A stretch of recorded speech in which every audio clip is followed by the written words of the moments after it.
Barely standing. Unraveling the phrase.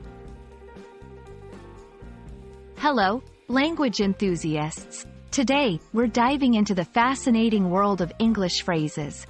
Specifically, we'll unravel the meaning and usage of barely standing. It's a phrase that paints a vivid picture with just 2 words, and understanding it can add depth to your English communication.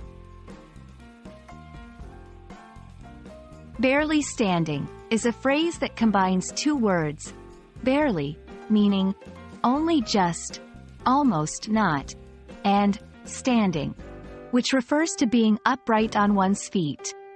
When put together, it creates an image of something or someone that is on the verge of collapsing or failing.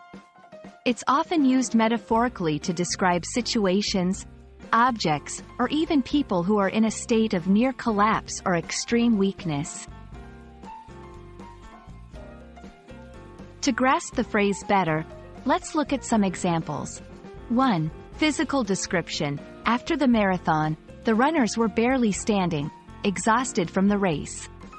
2. Emotional state. She was barely standing after hearing the tragic news, overwhelmed by emotion.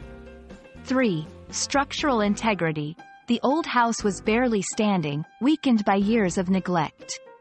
These examples show how the phrase can be used to describe physical, emotional, and structural states.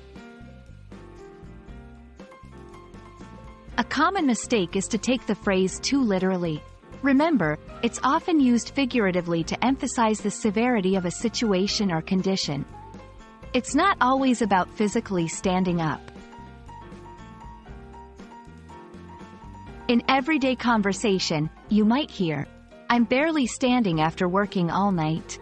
After the storm, the trees in the garden were barely standing." It's a great way to express extreme conditions in a relatable manner. Some synonyms or similar expressions include hanging by a thread, on its last legs, teetering on the edge. These can be used interchangeably depending on the context.